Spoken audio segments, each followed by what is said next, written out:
Morning बच्चों, एक girl with A basket पढ़ रहे थे और हमने देखा कि राइटर जो कि अमेरिकन जज था वो भारत पर एक रिपोर्ट लिखने के लिए भारत आया था। वो हर स्टेशन पर लोगों से बात करते थे, लेकिन एक स्टेशन पर उनका रूटीन डिस्टर्ब हो गया क्योंकि वहाँ पर बहुत सारे बच्चे आ गए जो उन्हें अपने बास्केट और फैंस वगैरह बेचना चाहते थे। I bought one tiny basket for a few आनाज। राइटर कहते हैं कि उन्होंने एक छोटी सी बास्केट खरीदी कुछ आने में। बच्चों, जैसे अब रुपीस चलते हैं, आज़ादी के टाइम पर भारत में आने भी चलते थे। जैसे 25 पैसे को 4 आने कहा जाता था, 50 पैसे को 8 आने कहा जाता था। कुछ आने में राइटर ने एक छोटी सी बास्केट खरीदी और एक फ्रूट बास्केट खरीदी उससे कुछ ज़्यादा पैसों में। A beautiful waste paper basket for a rupee. एक खूबसूरत सी waste paper basket. Waste paper basket का मतलब है वो बास्केट जो बेकार के पेपर से बनी हुई होती हैं। ए lovely swing basket for a रूपी। 1 रुपये में एक खूबसूरत सी स्विंग यानी कि जो उसमें सिलाई का सामान रखते हैं वो बास्केट खरीदी। A few fans for an anna और 2 ए पीस। 1 आने या 2 में कुछ फैन खरीदे। My arms were filled and I had not spent 50 cents. Writer कहते हैं मेरे हाथ पूरी तरह भर गए और अभी तक मेरे 50 सेंट भी खर्च नहीं हुए थे।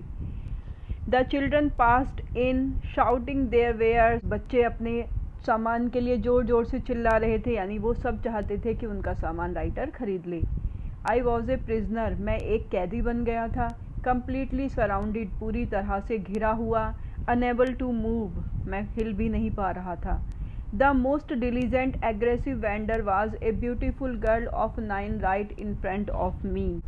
उस समय वहाँ पर बहुत सारे बच्चे थे, लेकिन राइटर को सबसे ज़्यादा इम्प्रेस किया एक छोटी सी लड़की ने जो 9 साल की थी। राइटर कहते हैं द मोस्ट डिलीजेंट, जो सबसे ज़्यादा हार्ड वर्किंग थी। एग्रेसिव वेंडर, गुस्से से भरी हुई। 9 साल की एक ब्यूटीफुल गर्ल थी जो उसके सामने खड़ी थी। She had a lovely basket with handle. उसके पास एक सुंदर सी बास्केट थी हैंडल वाली। And she wanted A rupees and A half for it. और उस बास्केट के लिए वो करीब 1.5 रुपया चाहती थी और अबाउट 30 सेंट्स या 30 cent. She was an earnest pleader. Writer उसे अर्नेस्ट प्लीडर कहता है। प्लीड करने का मतलब होता है बार बार रिक्वेस्ट करना, मिन्नतें करना, और अर्नेस्ट सीरियसली। तो वो बहुत ज़्यादा सीरियसली उसे राइटर से रिक्वेस्ट कर रही थी कि वो उसकी बास्केट खरीद ले। There were tears in her eyes. उसकी आंखों में आंसू थे क्योंकि राइटर ने पहले ही काफ़ी बास्केट खरीद ली थी और उसे नहीं लग रहा था कि अब उसकी बास्केट वो खरीदेगा। She pleaded and begged in tones that would wring any heart. उसकी प्लीड करने की, बैग करने की टोन ऐसी थी जो किसी का भी दिल चीर दे।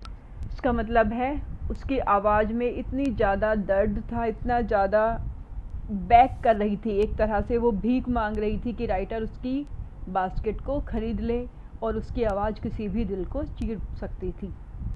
इतनी करुणा थी उसकी आवाज़ में। My arms were full. मेरे हाथ भरे हुए थे। I had no room. उसके पास और किसी बास्केट के लिए जगह नहीं थी। Let alone any need. और ना ही आवश्यकता थी। For another basket. और ना ही उसे किसी दूसरी बास्केट की आवश्यकता थी। Balancing my basket and fans on my left arm. तब उसने अपने सारे फैंस और बास्केट अपनी एक लेफ्ट आर्म पर बैलेंस किए, यानी एक हाथ में पकड़े। I reached into my right coat pocket. उसने अपना हाथ अपने कोट की राइट पॉकेट में डाला। And got a handful of change.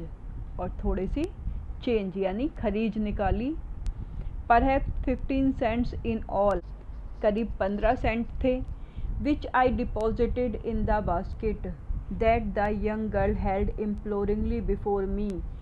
वो पैसे उसने उस बास्केट में डाल दिए जो लड़की उसके सामने लेकर खड़ी हुई थी, उससे इम्प्लोर कर रही थी, रिक्वेस्ट कर रही थी खरीदने की। I try to explain that I could not buy the basket. मैंने उसे समझाने की कोशिश की कि मैं उस बास्केट को नहीं खरीद सकता। But extended the gratuity as a substitute. उसके बदले में वो उस ग्रेचुइटी को, यानी वो जो पैसे उसे एज ए ग्रेचुटी दान में दे रहा था, उसे वो उसकी जगह ले सकती है। I realize at once what offence I had given, मुझे तुरंत समझ में आ गया कि मैंने उसे कितना ज़्यादा ऑफेंस है। ऑफेंस का मतलब होता है अपमान या किसी को दुख पहुंचाना। तो राइटर को तुरंत समझ में आ गया कि उसने लड़की को कितना ज़्यादा अपमान दिया है या लड़की को कितना ज़्यादा दुख पहुंचाया है। This child of 9 dressed in rags and on the edge of starvation raised her chin, reached into the basket and with all the pride and graciousness of a lady handed the money back to me। ये 9 साल की बच्ची जिसने rags पहने हुए थे यानी चीथड़े कपड़े पहने हुए थे, वो जिन कपड़ों में थी वो कपड़े फटे हुए थे। On the edge of starvation, जो कि भूखमरी की कगार पर खड़ी हुई थी यानी बहुत ज़्यादा गरीब थी। रेज्ड हर चिन, उसने अपनी चिन ऊपर की। Reached into the basket, basket में हाथ डाला। And with all the pride and graciousness of A lady, एक लेडी के पूरे गर्व और गरिमा के साथ वो पैसे मुझे वापस कर दिए। बच्चों ये लाइन बहुत ज़्यादा इम्पोर्टेंट है। All the pride and graciousness of A lady, क्योंकि लेडी उसको कहा जाता है जिसमें मैनर्स होते हैं, जो सभ्य होती है। और यहाँ पर उस लड़की जो कि बहुत ज़्यादा गरीब थी लेकिन उसमें इतने मैनर्स थे कि उसे पैसे चाहिए, लेकिन अपनी बास्केट बेचने के बाद उसे भीख नहीं चाहिए थी। और जो राइटर ने उसे पैसे दिए उसे लगा कि जैसे राइटर उसे भीख दे रहा है और उसका सेल्फ रेस्पेक्ट इस बात को अलाउ नहीं कर रहा था, इसलिए उसने पूरे गर्व के साथ, पूरी गरिमा के साथ वो पैसे वापस कर दिए, क्योंकि वो भीख नहीं ले सकती थी। गरीब थी वो लेकिन भिखारी नहीं थी। There was only one thing I could do, अब सिर्फ एक ही चीज़ बची थी जो राइटर कर सकता था। आई बॉट द बास्केट, मैंने बास्केट खरीद ली। शी वाइप्ड हर आइज, उसने अपनी आंखों से आंसू पूछे। Smiled and dashed down the platform, मुस्कुराई और प्लेटफॉर्म की तरफ दौड़कर चली गई।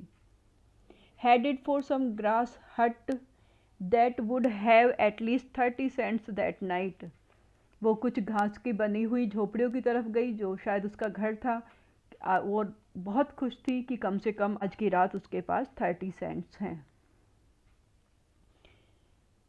आई told this story to prime minister Pandit Jawaharlal Nehru, मैंने ये कहानी प्राइम मिनिस्टर पंडित जवाहरलाल नेहरू को भी सुनाई, जो कि भारत के फर्स्ट प्राइम मिनिस्टर थे। और 1950 में जब राइटर आया था भारत, तब वो भारत के प्राइम मिनिस्टर थे।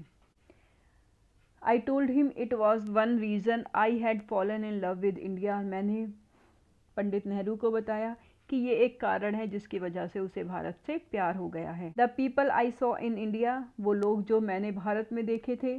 Those in the village as well as those in high offices, चाहे वो गांव में रहने वाले लोग हों या बड़े ऑफिस में बैठे हुए लोग हों। Have both pride and lively sense of decency and citizenship, सभी में प्राइड था, गर्व की भावना थी, सेल्फ रेस्पेक्ट था, और lively sense of decency and citizenship, decency का मतलब होता है शालीनता और सिटीजनशिप नागरिकता, सभी में शालीनता की भावना थी और नागरिकता की भावना थी। सभी अपने नागरिक होने के कर्तव्य को अच्छे से निभाते थे। जैसे उस लड़की ने, जो कि बहुत ज़्यादा गरीब थी, बास्केट बेचकर अपना गुजारा कर रहे थे, लेकिन फिर भी उसने भीख लेना स्वीकार नहीं किया। तो ये वाली भारतीयों की इस क्वालिटी का राइटर फैन हो गया और उसे भारत से प्यार हो गया।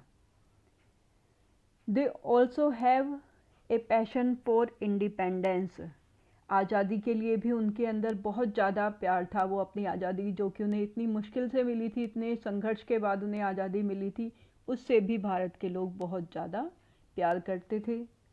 दिस ब्यूटीफुल चाइल्ड, ये खूबसूरत बच्ची, बोर्न इन स्क्वेलर एंड पॉवर्टी, जो कि स्क्वेलर गंदगी में, पॉवर्टी गरीबी में पैदा हुई थी, झोपड़ियों में रहते थे, उनके पास पहनने के लिए कपड़े नहीं थे, खाने के लिए उनके पास भोजन नहीं था।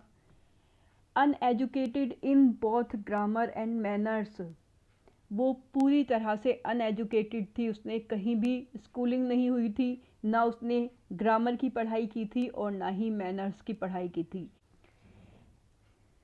तो वो अनपढ़ लड़की जो कि गरीबी में पैदा हुई थी, गंदगी में पैदा हुई थी, जिसे ना ग्रामर की समझ थी और ना ही उसे मैनर्स की कहीं से शिक्षा मिली थी, had given me a glimpse of the warm soul of India. उसने मुझे भारत की वार्म सोल की एक ग्लिम्प का मतलब होता है झलक।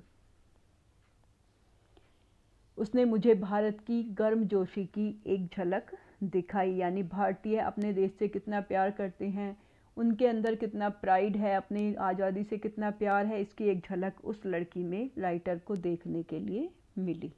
तो बच्चों, इस चैप्टर में हमने बहुत सारी चीज़ें देखी।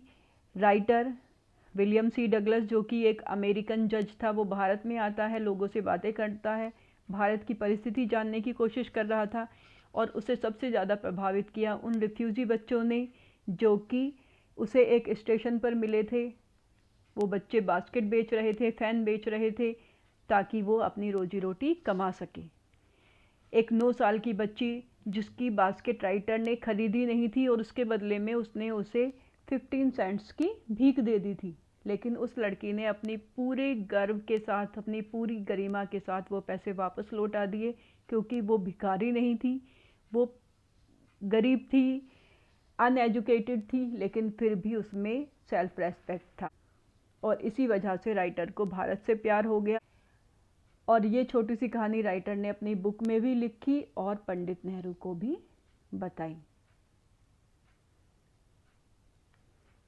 ठीक है बच्चों, इसके क्वेश्चन आंसर और एक्सप्लेनेशन आपको कॉपी में करनी है।